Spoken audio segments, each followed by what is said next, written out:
천천지 때문에 우리가 도매금으로 한국교회 전체가 이제 비판을 받게 됐는데, 그렇게 되게 된 경우 그 이유가 우리 한국교회 우리의 사명을 제대로 감당하지 못했던 우리 자체의 문제가 있습니다. 다시 말하면 끊임없는 분열, 그다음에 교권주의, 물량주의 이런 부분 때문에 사회를 실망시킨 것들이 있어요. 그러니까 이번에 통일한 자기 반성과 자기 성찰을 하는 계기로 삼고 다시 한국 교회가 환골탈태해서 제2의 도약을 향해 나가는 계기가 되면 참 좋겠다. 저는 오히려 이렇게 질책을 받는 것이 우리 한국 교회로 볼 때는 그것이 좀 아프지만은 분명히 도움이 되는 것이고 플러스가 되는 것이라고 봅니다. 그래서 우리가 비판을 겸허히 수용하고 우리 기독교가 사회적 가치 기준에 부합한 기독교, 그러니까 일반보다 기독교를 굉장히 높은 위치에서 룰을 놓고 평가하는데 그 기준에 못 미치니까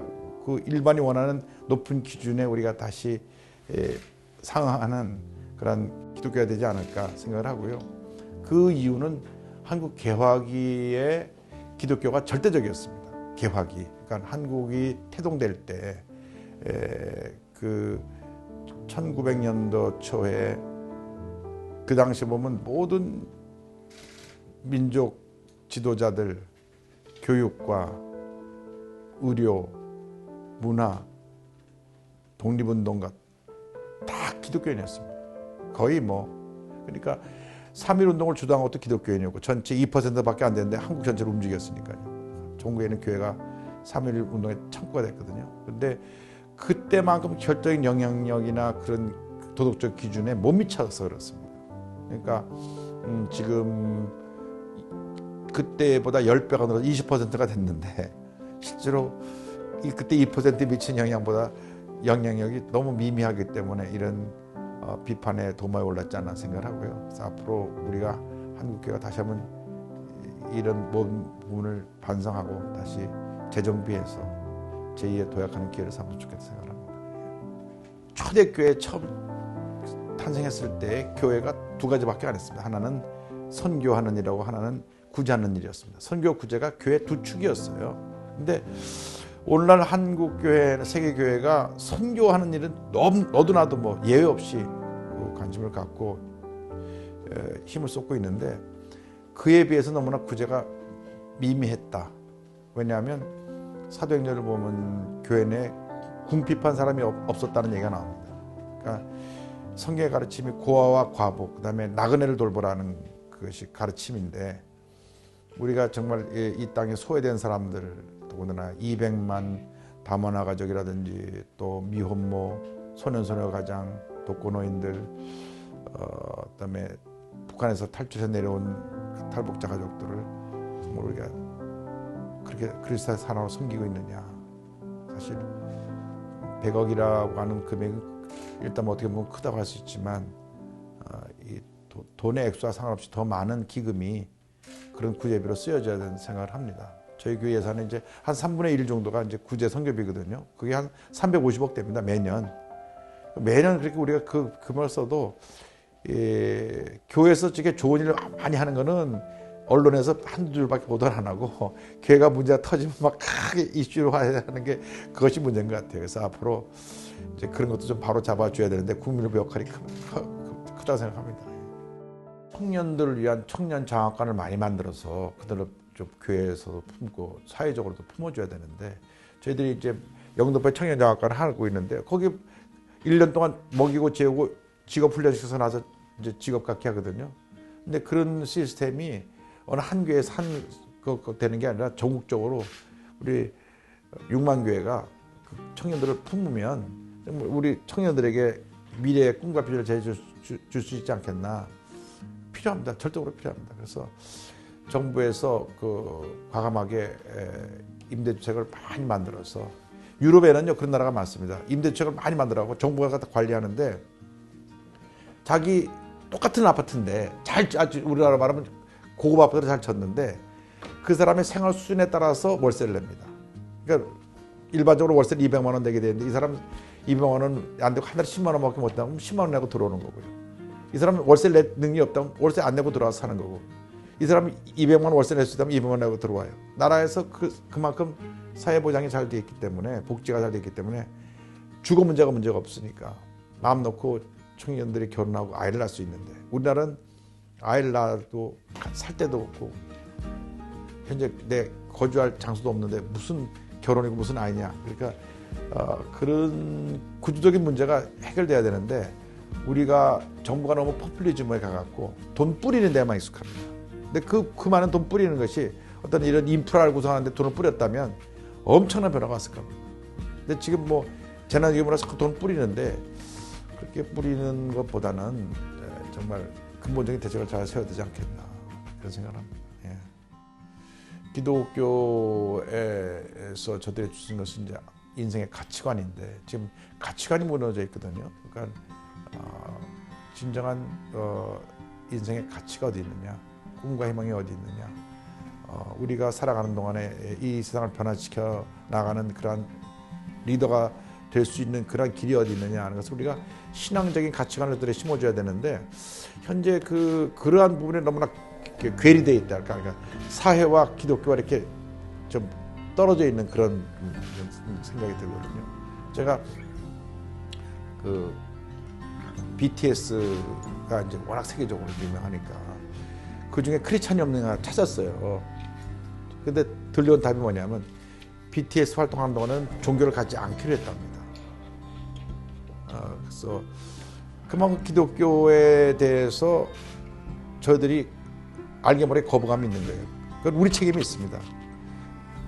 오히려 너희들 신앙을 갖는 게 좋다 이렇게 권면해야 되는데, 신앙을 안 갖기로 했다고 하니까 그만큼 일반 젊은이들의 세계에서는 종교를 안 가는 게 더 편할 수 있다고 생각하는 그런 부분이 있거든요. 그러나 종교를 갖는다는 것은 그의 인생의 가치관이 달라지는 거기 때문에, 그 가장 고상한 가치가 종교의 가치이기 때문에, 물론 우리 기독교에서는 영혼을 살리는 생명의 종교지만, 일반적으로 종교라는 것은 그러한 영적의 그 가치관의 가장 최상의 모습이기 때문에, 앞으로 기독교가 그 사명을 잘 감당해서 젊은 사람들이 어떻든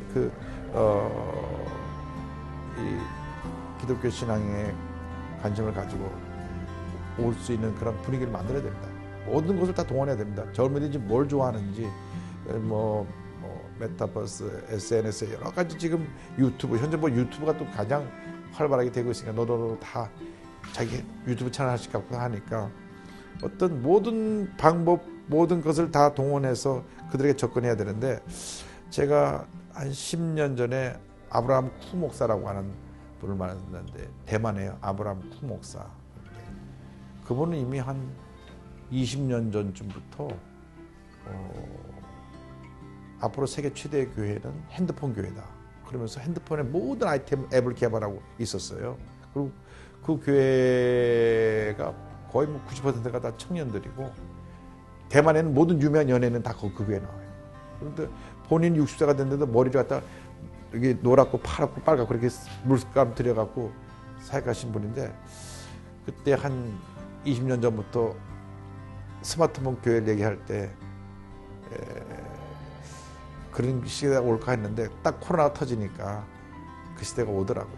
그러니까 그만큼 이제 앞서가는 분이 있는데, 우리 교회가 그렇게 사회 변화에 빨리 대책을 세우고 앞서 나가야 되는데 항상 뒷북치고 있잖아요. 그러니까 그 문제인 것 같아요. 두 개 같이 가야 돼요, 사실은요. 온오프 교회 같이 가야 되는데, 그것을 묻는 것은 어떻게 하든 우리가 성령 충만이라고 하는 우리 순복음교회에 갖고 있는 정체성, 예수님의 제자들이 3년 반 동안이나 예수님을 따라다녔지만 성령 충만 받기 전에는 다 예수님을 버리고 도망가는 그런 결과가 가져왔으니까, 어떤 영적 체험이 있어야 집에 있거나 교회에 있거나 모이거나 흩어지거나 그 영적인 체험이 그를 캐리온, 이거 계속 이어나갈 수 있고 가지고 나갈 수 있는데, 그래서 우리 교회가 이제는 그 이론적으로 어떤 좋은 방향으로 나가는 그런 기본이지만, 성령 체험을 통해서 체험적으로 우리의 삶의 현장 속에서 그 신앙의 역동성을 유지해 나가는 게 좋겠다 생각합니다. 그래서 앞으로 이제 한국 교회들이 갖고 있는 숙제가 그 신앙의 역동성의 문제인데, 그것이 1907년 평양 대부운동이 일어났듯이 성령 체험을 통해서 한국 교회가 한국 사회를 전체 뒤흔들어 놨던 운동이거든요. 그러던 강력한 성령의 운동, 성령 체험이 이제 우리 시대에 다시 재현될 때가 왔다고 봅니다. 2년 넘게 걸쳐서 유엔에서 정식으로 이제 그 허가를 받았습니다. 유엔에서 그 북한에 들어간 모든 아이템들을 다 체크를 하고 인도주의적인 차원에서는 북한을 지원할 수 있게끔 되어 있기 때문에 허락을 받았는데 현재 북한이 그 코로나 때문에 국경을 봉쇄했어요. 그만 풀리면 우리가 들어가서 그 프로젝트를 완성하면 앞으로 남북 교류에 획기적인 변화가 다가올 것이라 생각합니다. 지금 북한이 갖고 있는 가장 큰 문제라기보다도 북한의 스탠스는 남한을 믿지 못하겠다는 거예요. 남한 정부는 신의를 믿지 못하겠다. 신뢰할 수 없다. 그런데 여도교회에서 이거 병원 짓는 것은 우리가 신뢰한다. 이런 메시지가 전달해 왔습니다. 그래서 우리가 이 병원을 완성되고 나면 이 병원이 남북 간의 교류에 획기적인 역할을 감당하고 그 다음에 거기서 부원에서 요청한 내용이 있습니다. 그러니까 북한 전역 260개 군에 그 시골까지 인민병원을 하나씩 쳐달라는 겁니다. 그러니까 인민병원이라는 것은 우리나라 보건소 수준인데 한 10만 불 정도면 지어줄 수가 있어요. 그래서 한국교회 전체 컨소시엄 해갖고 260개 군에 병원에 하나씩 들어가면 얼마나 좋습니까? 처음에 우리나라 선교사 들어왔을 때도 병원 학교를 다 선교사가 했으니까. 그래서 앞으로 그 프로젝트가 진행된다면 남북관계에 정말 놀라운 변화가 다가올 것으로 저는 확신합니다. 지도자가요, 사실은 뭐 간단합니다. 국민들을 섬길 줄 알아야 됩니다. 그러니까 국민을 하나처럼 섬겨야 되는데 예수님이 그 연약하신 몸으로 그냥 남이 보기에 무기력하게 로마 병정에 붙들려갖고 채찍에 맞고 십자가에 죽으신 것 같지만 온 세계를 다 잡으셨잖아요.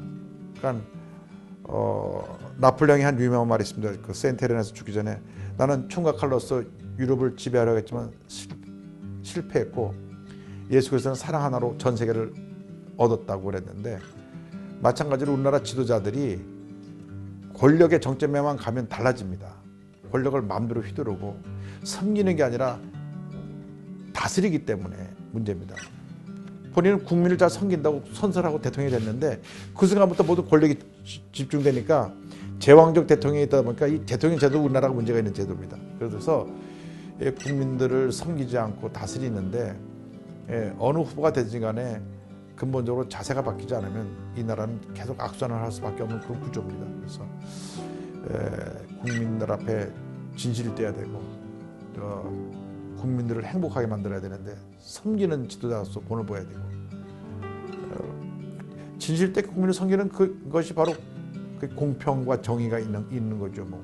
공평과 정의라는 것이 어느 한 축에 있는 게 아니라 모든 국민을 똑같이 잘 섬기는 겁니다. 예수님이 오셔서 사실 가장 진보적이고 개혁적이었어요. 왜냐하면 그 당시 지배층과 정반대되는 사람 편에 서 있었거든요. 그러니까 왜냐하면 예수님이 와서 보니까 하나님이 주신 똑같은 하나님의 피조물인데 권력을 가진 사람이 권력하지 않은 사람에 대해서 너무나 다르게 살고 있는 걸 보았거든요. 너무나 군림하고 다스리고 저 사람들을 무시하고 그래서 예수님이 소외된 사람들을 섬기셨는데 진짜 대통령이 되려면 예수님처럼 그렇게 겸손과 섬김의 본을 보여야 진짜 대통령이지 권력 가진 걸 가지고 함부로 권력을 휘둘러서 대통령 임기 끝나고 나면 계속 감옥에 가는 이러한 불행한 일이 없어야 된다고 생각합니다. 그래서 저는 어떤 대통령이 생각간에 좀 겸손하고 섬길 줄 알고 그다음에 진실되게 공평과 정의를 시현할 수 있는 분이 되어야 되겠다 생각합니다. 아무리 겨울이 춥고 길어도 봄은 다가옵니다. 이번 코로나라고 하는 겨울이 참 길게 우리에게 다가왔지만 그 말은 우리에게 정말 그 기대 이상의 좋은 봄이 우리를 기다리고 있다는 것을 알고 모든 국민들이 고난의 터널 후에 다가올 희망의 내일을 바라보면서 절대 긍정의 믿음을 갖고 나가기를 간절히 소원합니다.